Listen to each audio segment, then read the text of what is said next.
Que Dios les bendiga. Gloria al Señor. Seguimos con la serie de Romanos y quiero que me acompañen. Vamos a ir directamente al texto. Romanos capítulo 9, versículos del 6 al 16. Vamos a leer.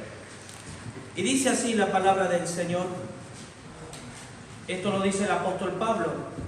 No que la palabra de Dios haya fallado, porque no todos los que descienden de Israel son israelitas, ni por ser descendientes de Abraham son todos hijos, sino en Isaac te será llamada descendencia. Esto es, no los que son hijos según la carne son los hijos de Dios, sino que los que son hijos según la promesa son contados como descendientes. Porque la palabra de la promesa es esta: por este tiempo vendré y Sara tendrá un hijo. Y no solo esto, sino también cuando de Rebeca concibió de uno, de Isaac nuestro padre, pues no habían aún nacido, ni habían hecho aún ni bien ni mal, para que el propósito de Dios conforme a la elección permaneciese, no por las obras, sino por el que llama. Se le dijo: el mayor servirá al menor. Como está escrito: a Jacob amé, mas a Esaú aborrecí. ¿Qué pues diremos? ¿Que hay injusticia en Dios? En ninguna manera. Pues a Moisés dice: tendré misericordia del que yo tenga misericordia, y me compadeceré del que yo me compadezca. Así que no depende del que quiere ni del que corre, sino de Dios que tiene misericordia. Este texto, los que llevamos años en el Señor, ¿cuántas veces lo habremos oído y leído? Muchísimas veces. Hasta hemos oído a estudios que se han dado, etc. Pero a decir verdad, aquí lo que el apóstol Pablo, entrando en contexto, no quiere hablar, no está enfatizando tanto lo que es la elección, sino la soberanía de Dios por medio de la elección. Es decir, él utiliza esa elección para salvación, para hacernos ver que Dios es Dios. Hay un predicador que decía: si hay el Dios cuya voluntad puede ser resistida, cuyos propósitos pueden ser derrocados y cuya voluntad puede ser contrapuesta, no merece el derecho de la deidad ni de la adoración, porque dejaría de ser Dios. Y esto lo sabemos. Yo esta predicación, hermano, la he querido abordar desde como dos piernas que van caminando. No quiero que salgamos de aquí solamente con la comprensión teológica de que sencillamente Dios hace lo que quiere y que no tiene que rendir cuenta a nadie, y de que muchas de las cosas que Él hace no las vamos a entender nunca. Y aún más, van a ir en contra de nuestros propios criterios o de nuestros propios juicios. Así que esta predicación yo quiero abordarla desde el punto de vista teológico, evidentemente, pero también desde el punto de vista tan práctico, es tan práctico, hermano, que vamos a descubrir cómo en nuestro diario vivir esto podemos captarnos de conocer la doctrina de la gracia, pero aún así no vivir en el espíritu de la gracia. Porque en todas maneras, todos los medios de gracia expresados por Dios para nosotros tienen carácter divino y sobrenatural. Es decir, que Dios no le pide al hombre una ayudita para que él pueda cumplir sus designios. No lo pide, ¿vale? Nosotros, en el mejor de los casos, podemos darle muchas gracias a Dios porque hemos sido recipientes de algo que no merecíamos, sin más, y de que descubrimos por sus actos, y por eso la gracia es caris, es acción, por su acción hemos descubierto el amor que Dios nos tiene en nuestras vidas. Pero en medio de estas palabras del apóstol Pablo, todo esto que encierra no solamente estos versículos que acabamos de leer, aún me atrevería a decir todo el libro de Romanos y gran parte de lo que es toda la Biblia. Hay un principio espiritual que se encierra y es siempre Las cosas que pertenecen a Dios solo le pertenecen a Él. ¿Ustedes se acuerdan de Deuteronomio 29:29? Las cosas que Dios nos lo reveló son para nosotros. Amén. No podemos ir ni más allá ni más acá. Pero lo que no está revelado, no podemos hacer absolutamente nada. Y aún con lo revelado, muchas veces, cometemos errores delante de Dios. ¿Y cuál es la otra? La primera pierna es la parte teológica, ya vamos a ir viendo. Pero la segunda pierna, por decirlo de alguna manera, hermanos, que efectos prácticos, ¿saben? Y esto quiero que se nos quede grabado, hermano. A mí me sirvió. No ahora. Yo ahora, el estudio nos pasa, cuando el que toca, le toca compartir, Dios te va hablando a ti, y luego tú expresas y expones lo que Dios te habló a ti, ¿no? Pero ya de hace mucho tiempo Dios me habló acerca de que la vida, hermano, la vida que nos ha tocado vivir, este peregrinaje, este valle de sombra, todo, absolutamente todo está dividido en dos. Por ejemplo, vamos atrás en la historia. Caín y Abel. Miren, hoy, por ejemplo, esto lo digo como botón de muestra, y esto quiero que prestemos mucha atención, porque con esto, si logramos entender este principio espiritual, hermanos, vamos a entenderlo todo. Porque ¿sabes qué? Miren, nosotros tenemos, voy a poner, no sé si son 6 o 7 ejemplos, a ver si me acuerdo de todo, pero de esto que vamos a empezar a abordar, porque el apóstol Pablo dice, no que la palabra haya fallado. Aquí empieza a haber una dicotomía entre los que creen que la palabra de Dios falló y de los que creen que, como Pablo, no falló, ¿vale? Pero yo antes de abordar esto, antes de empezar con el texto, el versículo 6, yo quiero que nos adentremos a una realidad. Miren, nosotros tenemos en nuestra cosmovisión, en la tierra, tenemos gobiernos divididos. Los que son, a pesar de todos sus errores, los que vienen de Dios, y los que no son de Dios, los que abogan por la familia, la libertad, y los que no. Luego tenemos, por ejemplo, la religión. La religión está dividida en dos. Pero yo quiero decir una cosa, hermano, porque la religión está dividida en dos: de los que creen por gracia y los que creen por obras. Luego tenemos, por ejemplo, el cristianismo está dividido en dos: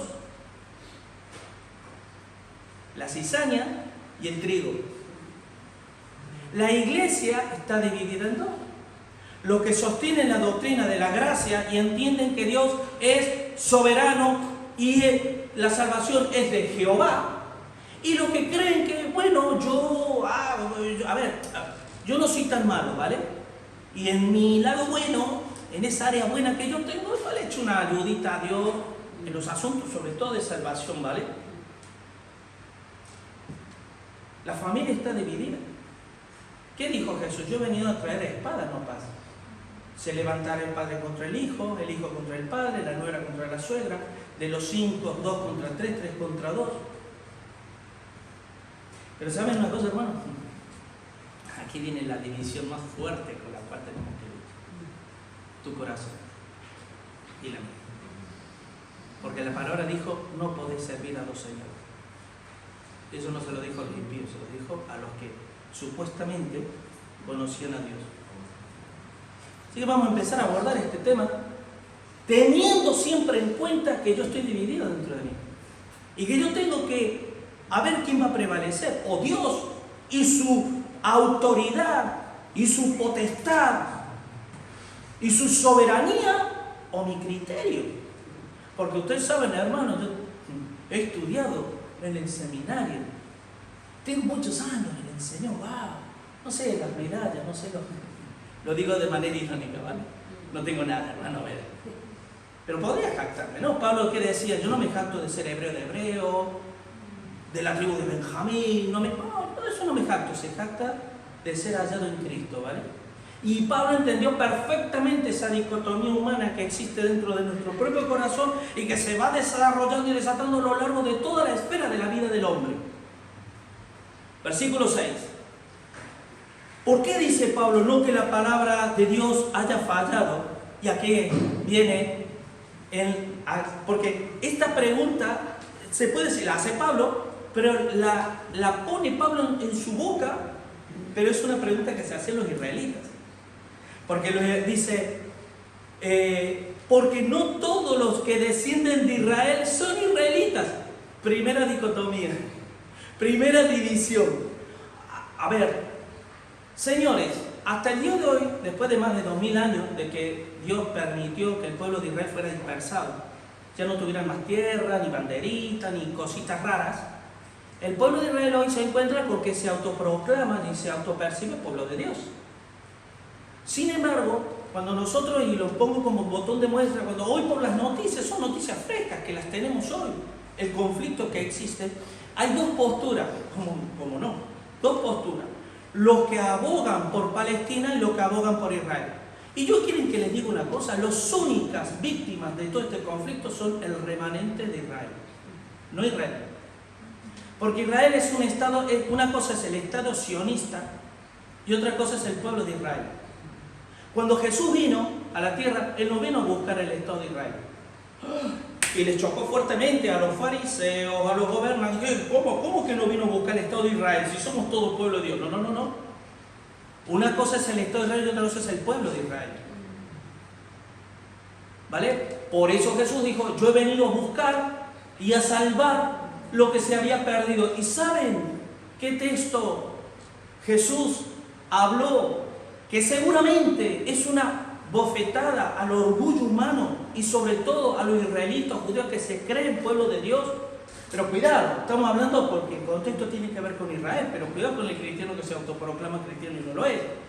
Es el sermón del monte. Bienaventurados los pobres en espíritu, porque de los tales es la salvación, el reino de Dios. Entonces yo me pregunto, ¿qué vino a buscar Jesús? ¿A los evangélicos? ¿Qué vino a buscar? ¿A los justos? ¿Qué vino a buscar? ¿A los sanos? ¿Qué vino a buscar? ¿A un estado? ¿Qué vino a buscar? No, Él vino a buscar corazones arrepentidos, pobres en espíritu. ¿Sabes quién es un pobre en espíritu, hermano? El pobre en espíritu, porque incluso la iglesia está dividida en dos, ¿sabías? Aunque todos posiblemente vayamos a ir al cielo, aún yendo al cielo, estamos divididos en dos. Aquellos que son conforme al corazón de Dios y los que no son conforme al corazón de Dios. Los que son conforme al corazón de Dios son pobres en espíritu. Por supuesto que nadie puede ser pobre en espíritu y entrar en el reino de Dios, porque de los tales es de ellos, ¿no? Pero el pobre de espíritu, aquel que reconoce absolutamente que es de Dios y de su propia y única voluntad, que soy salvo, somos salvos y que las cosas se hacen. No es por la iglesia, por la buena alabanza, por la buena oratoria, quien predica. Nada que ver, hermano. Es por la soberanía de Dios. La palabra soberanía sobre todo. Así que, hermanos, y aquí, en todos estos versículos que acabamos de leer, aquí hay 4 personajes que Pablo pone como ejemplo de que, como diciendo, señores, no se confundan, ¿vale? Que por mucho que tú corras, como dice al final, que tú corras o que tu voluntad parece que es de que Dios te mira y te diga, tú te vienes conmigo. Como le dijo Pedro, ¿y este qué? ¿Y tú qué? Tú ve y sígueme. Ay, Pedro, ¿me ama? Hombre, Señor, no te amo. ¿Sabías que Pedro le dijo que no le amaba? ¿Cómo dice esto el pastor? Pedro le dijo que no le amaba. ¿Cuántos cristianos hay que le aman a Dios de manera filial? Y no de manera ágape. Porque Jesús le preguntó, ¿me ágape? Y Pedro le dijo, yo te fileo. Ya está dividido. ¿En qué situación estaba Pedro ahí? Más vale que nos posicionemos, hermanos, en qué lugar estamos, ¿vale? Porque los que conmigo no son, contra mí son. Y los que conmigo no recogen desparrama. Ni término medio. Ni en la calle, ni en los gobiernos, ni en la familia, ni en el cristianismo, ni en la iglesia, ni en tu corazón, ni en mi corazón hay términos medios. Por eso Dios vomita a los tibios. Porque no hay peor cosa para Dios no entender esto. No hay peor cosa para Dios decir yo soy cristiano y no perdono. Yo le decía, bueno, a Ariel y a varios hermanos, porque hay veces que Dios me viene y me abruma con una palabra, que es como que Dios me anticipa, y hablaba del resentimiento. ¿Saben ustedes, hermanos, que Dios demanda que el cristiano no tenga absolutamente nada de resentimiento?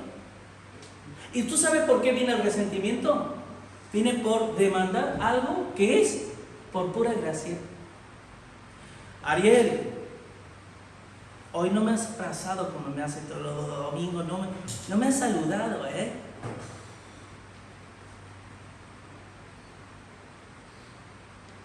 ¿En qué posición estamos? Hermano, el que es conforme al corazón de Dios, cuando tú ves y tú entras por esta iglesia, o en cualquier iglesia, tú entras y no te saluda nadie, dale gracias a Dios, porque es lo que nos merecía, un poco lo que decía él, ¿no? Porque es lo que nos merecía. Merecemos el infierno, ¿o no? Lo sabemos en la teoría, sobre papel y tinta. Pero en la realidad, hermano, yo no merezco nada. No merezco que nadie me dé nada. No merezco que nadie me abra su corazón, que me abra nada, de nada. Y lo poquito que recibo, gracias. Entra por sus puertas con acción de gracia, entonces por sus atrios con alabanza. Y entonces habrá alabanza y adoración, porque hay gratitud. Y no hay peor cosa que un cristiano sin gratitud. Porque hay rencor, resentimiento. Si tú vas al diccionario y buscas lo que es la palabra resentimiento, te vas a encontrar con que es un sentimiento de malestar hacia una persona por algo que esa persona te hizo, que tú consideras que ha sido injusto. Y ahí el diablo. Porque cuando Jesús dijo perdonaos, no se lo dijo a los impíos, no se lo dijo a Israel, se lo dijo a la iglesia. Para que la iglesia misma no esté dividida en dos, para que la iglesia crezca sanamente. ¿Vale? Y estamos hablando de la gracia, del llamamiento, ¿no? Miren lo que sigue diciendo. Hermano, tengo algunas cositas que yo he apuntado y que no me gustaría pasarla, pero la verdad que la inmensa mayoría de los cristianos no entienden en la práctica lo que significa la gracia soberana, porque estamos hablando de la soberanía, la gracia soberana de Dios, no la entendemos. ¿Sabían ustedes que en la práctica no logramos entenderlo en su totalidad? Yo los veo ahora, yo los conozco a casi todos, y hay hermanos que por circunstancias diversas llevan tiempo sin venir, pero cuando las veo me alegra el corazón de verlas. Y otro podría decir, pero pastor, ¿cómo se alegra usted de ver si no se congrega? ¿Cómo que? ¿Yo quién soy yo para decir quién se tiene que congregar y quién no se tiene que congregar? ¿Quién se tiene que...? Me alegra porque es un regalo de Dios. ¿Ustedes saben lo que es un regalo? ¿Saben lo que es que Dios te regale cosas? Y cuando uno tiene un corazón que está del lado de entender la gracia, entender la soberanía de Dios, es una persona extremadamente agradecida por todo y en todo. De las dos cosas dice la palabra. Dice versículo 7. Cuando empieza a explicar, no todos los que son descendientes de Israel son israelitas, ni por ser descendientes de Abraham son todos hijos, sino en Isaac te será llamada descendencia. Acá hay un personaje, Isaac e Ismael. Pero vamos primero a Jacob y Esaú, porque aquí estos dos personajes Pablo los pone como ejemplo magistral, para hacernos ver, hermano, que al cielo no van a ir los evangélicos, hermano, o mejor dicho, no van a ir por ser evangélicos, ni católicos, ni judíos. Y cuando Pablo habla de la carne, ¿vale? Está hablando de cómo comenzó Abraham. Abraham, ¿qué era? ¿Era judío? No. ¿Era israelita? No, porque su hijo Jacob, ¿de él vino la promulgación de la ley? No. ¿De dónde dónde vino Abraham? ¿De dónde apareció? De los caldeos. Oh, semita de la tribu del pueblo de Sem, uno de los 3 hijos de Noé, semita. Hoy, para decir el antisemitismo, es para referirse a la mentalidad o la idea de en contra del pueblo judío. Pero está mal expresado, porque los musulmanes son semitas también, porque son descendientes de Ismael, el hermanastro de Isaac, el hijo de la esclava, como dice Gálatas 4, no el hijo de la libre. Y nosotros somos hijos de la libre, hermano, pero a veces vivimos como esclavos por nuestras concupiscencias. Pero si nos remontamos a Jacob y Esaú, eran hermanos gemelos. Y por ley, me refiero por mandato de Dios, siempre el primogénito heredaba las promesas, las herencias. Pero Dios dijo, por su soberanía, aunque no lo entiendan, mis designios y decreto, ahora sí podemos decir Dios decreta, de que el mayor servirá al menor. Pero les voy a poner un ejemplo, hermano, para que vean ustedes cómo es nuestra cosmovisión de la Biblia. Que a veces, ¿sabían que los pastores también estamos divididos por Dios? Tenemos que luchar para estar lo menos divididos posible. Tenemos que luchar para lo que el hombre de doble ánimo sea inconstante en todos sus caminos. Si tú quieres ser constante, tienes que ser de un alma, no de dos. Pero yo les digo una cosa, ¿ustedes se acuerdan de la historia de Esaú y el plato de lentejas? ¿Qué pasó ahí? Ustedes lo saben, lo aprenden hasta los niños, ¿verdad? Y creo que hay hasta una canción, ¿verdad? Esaú vendió la primogenitura por un plato de lentejas. Y si tú le preguntas a cualquiera, te pregunto, ¿qué hizo Esaú? Esaú vendió su primogenitura por un plato de lentejas. ¡Wow! ¡Qué pegón, pobre tipo! Pero si tú lees la historia, antes de que él vendiera su primogenitura, Dios dijo, no será él el heredero. Pregunto, ¿no será que él ejecutó una obra soberana de Dios sin saberlo? ¡Wow! ¿A qué rompe? ¿A qué choca? Porque vemos que Jacob no era un angelito, hermano, No era un angelito. Dice que desde el vientre de la madre se agarraban a puñetazos limpios, yo lo parafraseo, ¿vale? Se peleaban desde el vientre de la madre. Ya había una división ahí. Cuando nacen, Jacob dice que era de carácter, yo no lo pondría de líder para nada. Sin embargo, de Jacob, que luego se convierte en su nombre Israel, aparecen las 12 tribus y de ahí viene toda la generación, de ahí vendrá el Mesías y demás. Pero yo lo que quiero ir, hermanos, a lo que quiero ir, porque en esto que estamos hablando, yo voy a tratar constantemente de enganchar otra vez en la segunda pierna, la práctica. ¿Saben que muchas veces nosotros pensamos como Esaú? ¿Sabían cuando recuerden la bendición, el patriarca tenía que bendecir, ¿vale? Y sin embargo, Esaú se dio cuenta que Jacob le había engañado. Y sin embargo, dice que lloró con lágrimas, presentándose. Y miren, quiero que vayan conmigo a Malaquías, porque este pasaje muestra impresionante. Malaquías.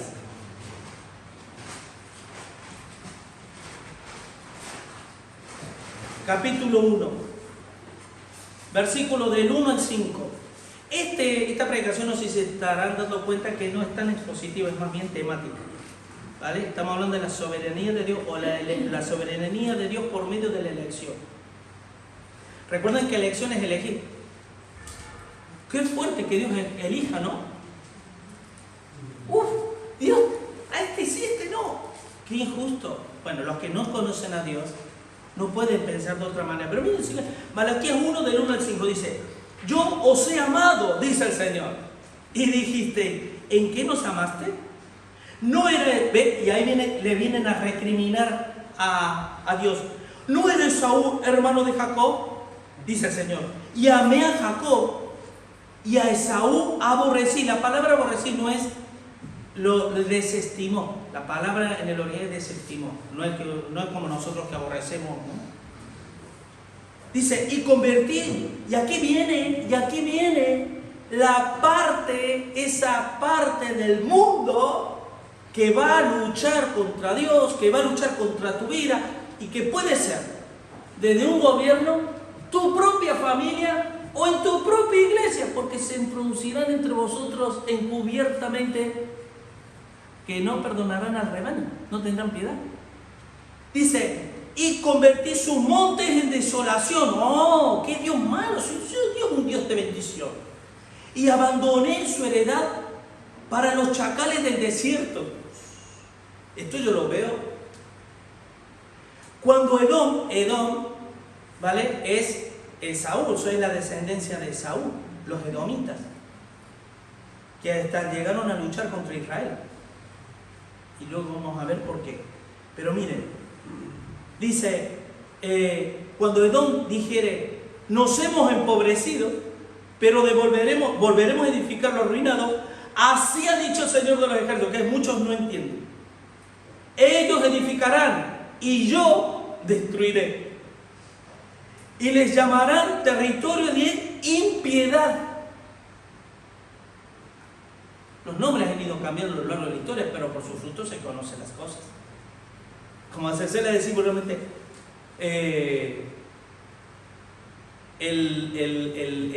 no es esta la palabra, pero el dato mata al relato. En otras palabras, por sus frutos los conoceréis.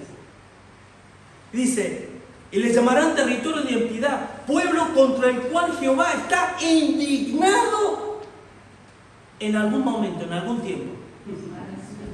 Si lo tienen aquí, yo que creía que le iba indignado para siempre. Qué malo que es Dios, ¿no? En sus designios.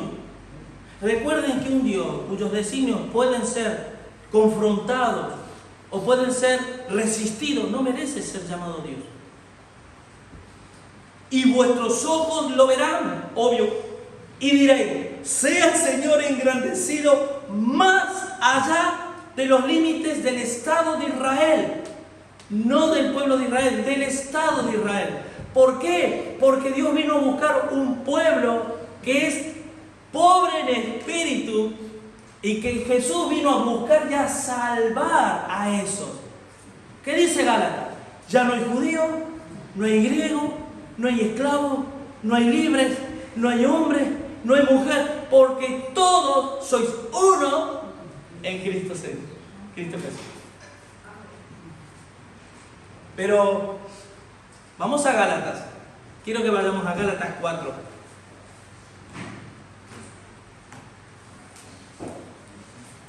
Aquí vamos a ver una cosa también más que interesante. Capítulo 4, versículos del 22 al 31. Lo leo. Porque está escrito que Abraham tuvo dos hijos, uno de la esclava, el otro de la libre. Pero el de la esclava nació según la carne. ¿Sabes qué significa según la carne?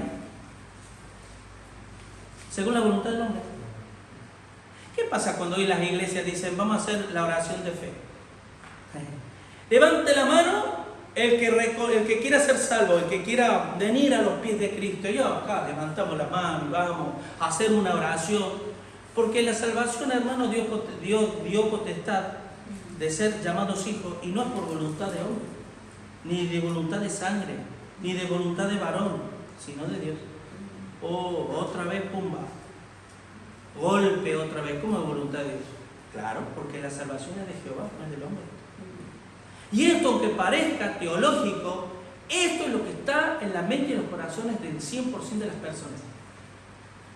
O uno, u otro, o aquellos que todavía no se definen porque no tienen entendimiento, o porque tal vez tengan comezón de oír, más que un hambre por la verdad. Quizás solo Dios lo sabe, ¿vale?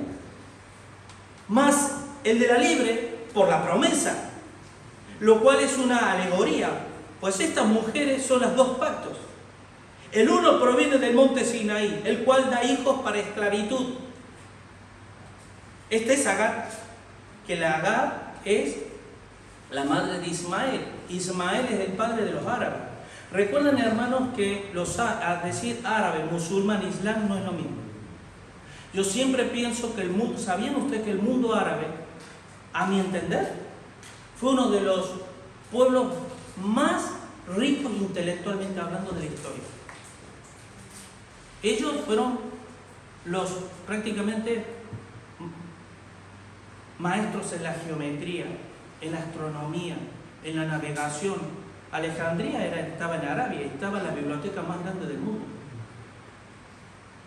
Pero cuando escuchen esto, los musulmanes es aquellos que abrazan el Islam, la religión islámica. Cuando tú abrazas la religión islámica te conviertes en un musulmán, que puede ser árabe o no. Pero ¿saben una cosa qué pasó con el mundo árabe? Lo mismo que con la iglesia, lo mismo que con Israel. Desde que Israel se creyó Estado y no pueblo, dejó entrar y dejó que la cizaña creciera.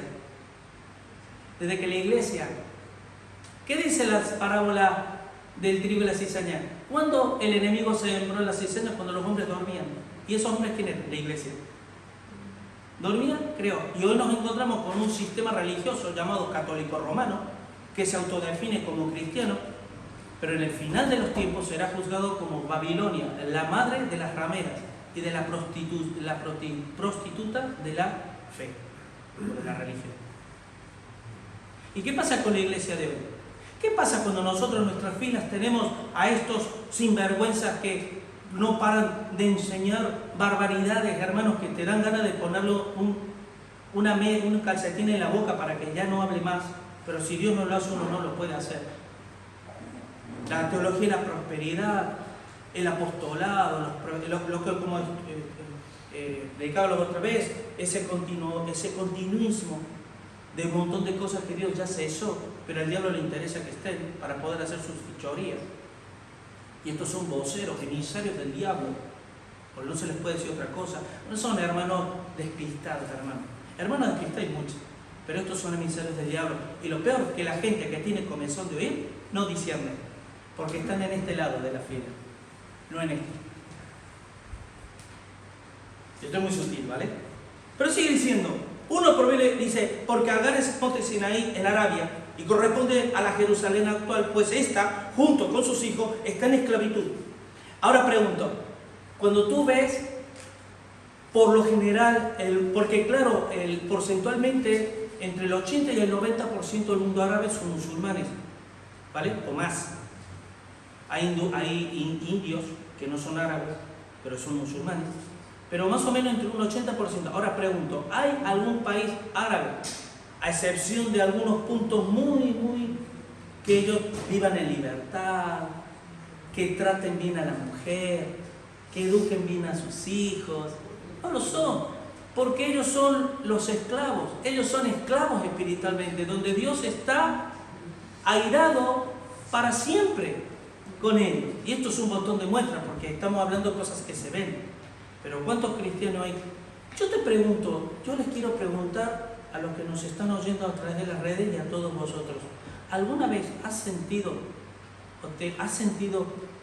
la resistencia de Dios hacia tu vida?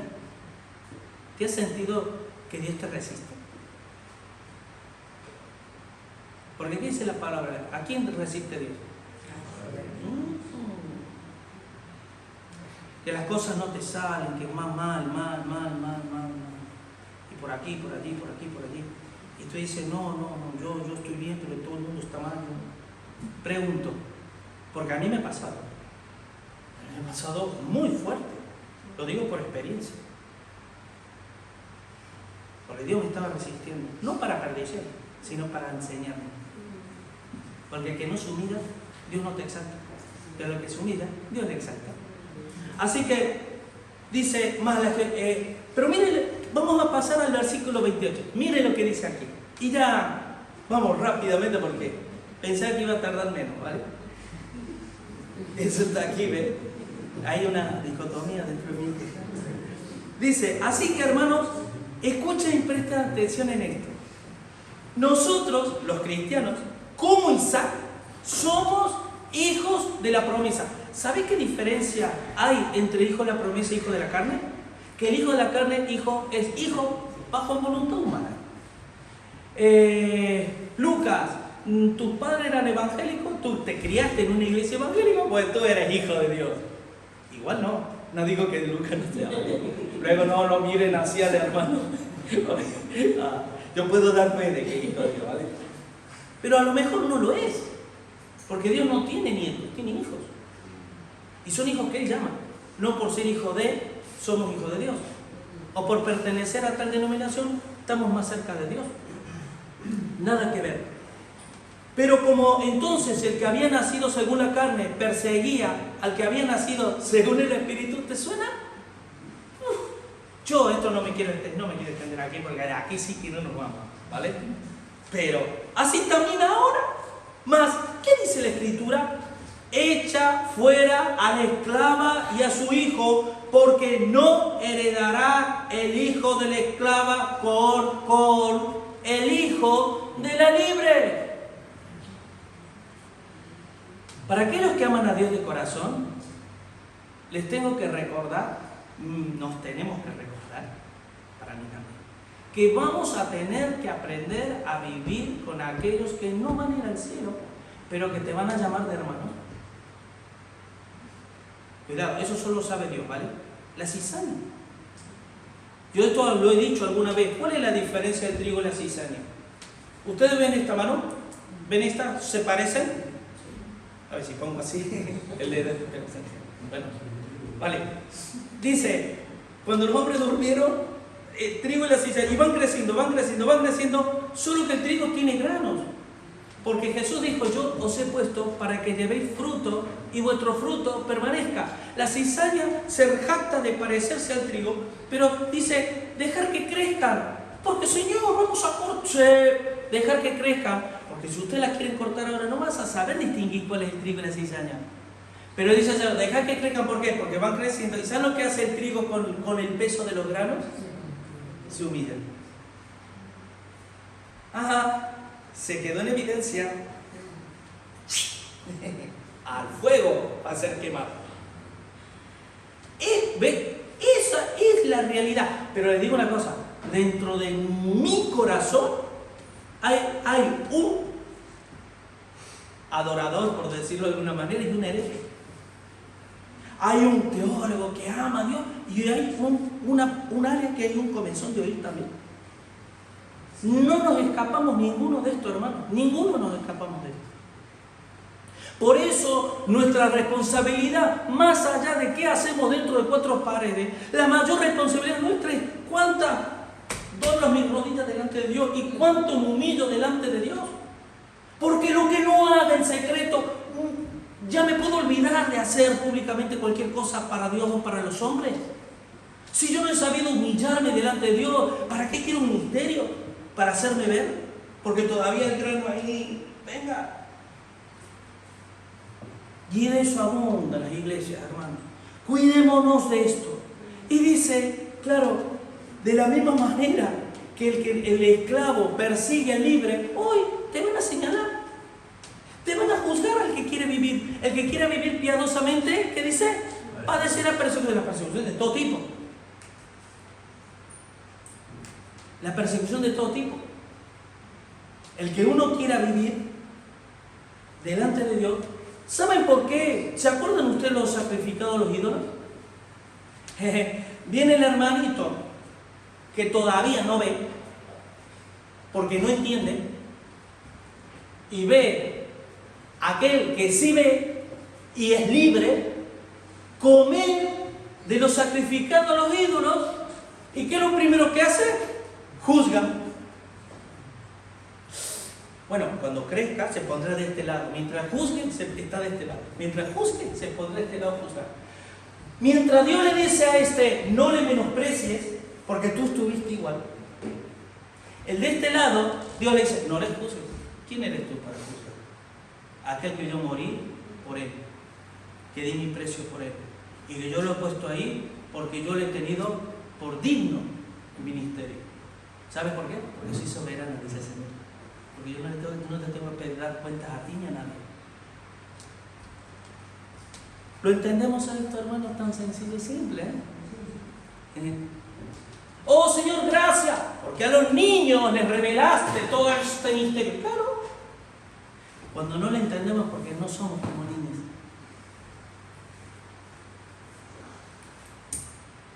Así que, hermanos, versículos 14 y 16, ¿qué pues diremos? Aquí ya viene nos acercamos a la conclusión, no es la conclusión, nos acercamos a la conclusión. Entonces Pablo, después de decir, hermano, que la salvación primero es por voluntad de Dios, ¿vale? Y de que por mucho que digan israelitas, judíos, ¿qué decía Pablo en Gálatas?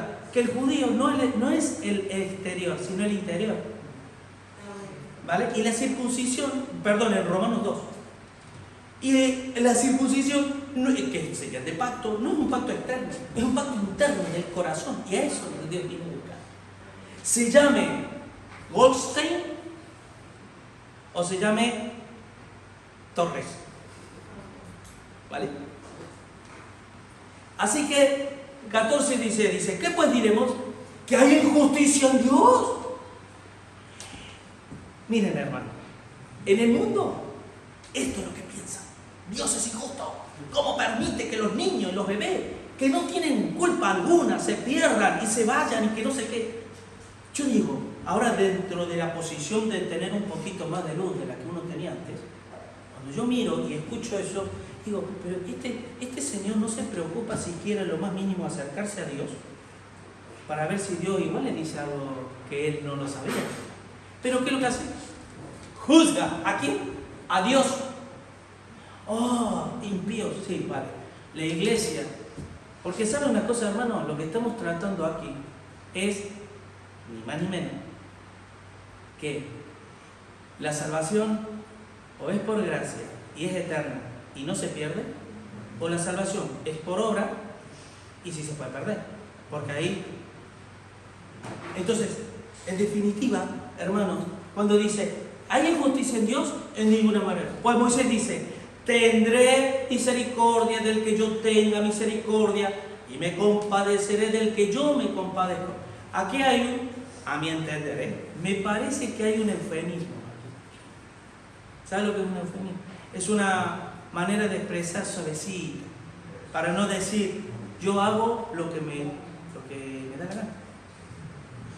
El que quiero tener misericordia, yo voy a tener, y al que yo no quiero tener misericordia, voy a dejarlo que se endurezca en el corazón y al infierno, que es el lugar que se merece. Pregunto, ¿hay algún ser humano que se merezca el infierno? ¿Sí o no? Sí. Todos. Entonces, si Dios no quiere salvarlo, ¿es injusto? No, porque le está dando lo que ya se merece. Miren, esto, ¿sabes cómo lo pongo de ejemplo yo? Que eso se ha visto muchas veces. Los padres tienen muchos hijos y tienen posesiones, tiene dinero, tiene tierras, tiene propiedades, y cuando muere resulta que el padre, por su sola potestad, decide dejarle la herencia solo a uno de sus hijos. ¿A quién? Pues al que ha estado al lado suyo, al que le ha obedecido, al que le ha sido grato, ha sido... Entonces el padre dice, a ti te voy a dejar toda la herencia, y a lo mejor no es el primogénito, es el menor. Y los demás hermanos dicen, ¿qué? Ya van al padre. Papá, ¿pero cómo haces esto? Somos todos hijos tuyos, ¿cómo es que le dan herencia solo esto? Hijos, las propiedades son mías. Yo decido qué hago con lo que es mío. Pues Dios es igual. Así que, y dice, así que no depende del que quiere, que es una decisión personal. Yo levanto la mano, yo decido. Hermano, somos salvos por gracia por medio de la fe, no por fe por medio de la gracia. La fe no atrae a la gracia. La gracia te proporciona la fe para tu fe. Y la gracia es algo divino, sobrenatural, no del hombre. Así que dice, ni del que corre. ¿Se acuerdan? 1 Corintios 9, 26. Yo corro, pero no como a la aventura. Golpeo mi cuerpo y lo pongo en servidumbre. no vaya a ser que siendo heraldo para muchos, venga a ser yo eliminado. ¡Wow! Hermanos, si logramos entender cada cosita que yo hago, sea como pastor, sea como lo que sea, en la iglesia, en mi familia, en el trabajo, en toda la esfera de mi vida, cada cosita que yo hago tiene que nacer con la motivación y la actitud que nace del corazón de Dios, no del hombre. Porque hay mucha gente que obran mucho mejor que muchos cristianos, pero no se van a ir al cielo. Así que más nos vale que Dios esté en medio de esta ecuación. En la Nueva Versión Internacional dice, por lo tanto, la elección no depende del deseo ni del esfuerzo humano. Ese es más fiel al texto, sino de la misericordia de Dios. Hay hermanos que se jactan, hermanos. No se alabe el sabio en su sabiduría, ni el rico en su riqueza. No se alabe el fuerte sino alábese a aquel que se hubiese de alabar, si es que se hubiese de alabar, ¿en qué? ¿Entender y conocer? El gran problema de las iglesias es que no le entendemos al Señor, porque estamos de este lado. Pero eso sí, yo puedo ser un gran teólogo, ¿vale? Pero no entender el corazón de Dios. Porque la muestra, el rey David cometió pecados tremendos, pero el rey David se humillaba. ¿Por qué se humillaba? Porque era conforme al corazón de Dios. Entonces David, desde el minuto 1, estaba de este lado. Y cuando no era nada, cuando David no era nada, mataba leones, mataba osos. Y cuando se tuvo que enfrentar a Goliat, ni un ejército pudo. Porque esto quiero que se nos quede claro, hermano. Nada, absolutamente nada, por pequeño que sea, que nosotros hagamos o veamos que se hace para Dios, nada es natural. Todo es sobrenatural. Porque Abraham tuvo un hijo sobrenaturalmente. ¿Se acuerdan? Dios le dijo, te voy a dar un hijo, venga, ya está el hijo. ¿Por cuánto tuvo que pasar Abraham para llegar a tener el hijo y verlo? Y cuando ya lo tuvo, ¡ay, Señor, gracias! Bueno, ahora dámelo en sacrificio. Cuidado, vete a caminar con tu hijo, subir al monte ya preparando todo ya para sacrificarlo, y que Dios diga, Señor, la voz de Dios. Oye, no ves que me va a decir que no, no te dice nada. No te dice nada. ¿Cuándo? El Padre de la fe. Cuando puso al hijo, ¡ay, Dios intervino! Fue algo sobrenatural lo de Jacob y Esaú. Pregunto, ¿Cristo, el nacimiento de Jesús, fue natural o sobrenatural? Pregunto, ¿el nuevo nacimiento nuestro es natural o sobrenatural? Sobrenatural, porque es de Dios y solo viene de Dios y solo a quien Él quiere, al quien quiere tener misericordia y perdona a quien Él quiere. No podemos terminar este sermón, hermano, sin darle gracias a Dios. Y puede quedar como, qué bueno, teológicamente está bien, pero hermano, humíllate. Decía un pastor que ya está en la presencia del Señor, y perdonen esta expresión, no es un insulto, no es una mala palabra, aunque parezca un poquito peyorativa. ¿Sabes lo que decía? A mí me chocó tan fuertemente que a mí me cambió la vida. Este hombre decía, el orgullo en una persona la convierte en idiota.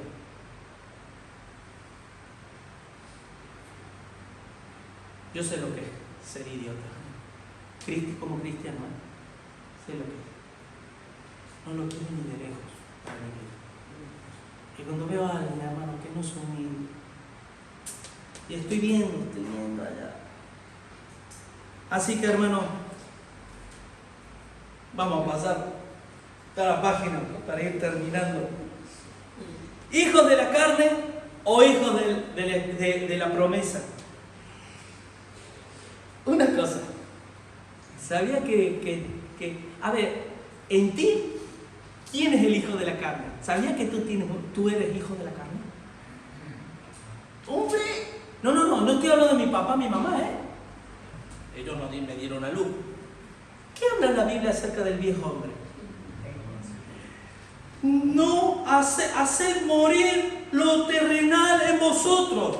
Ira, contienda, disensiones, pleitos. Porque eso es el hijo de la carne, que siempre quiere. Ahora está el hijo del Espíritu, el hijo de la promesa, que es libre.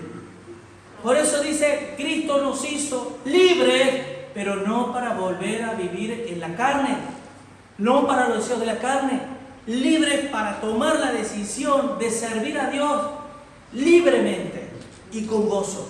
No completo, ni no me diste, y tú no me hiciste, que yo... No, porque ahí el diablo habrá aplacado y aplastado todo lo que Dios ha querido hacer en la vida de uno.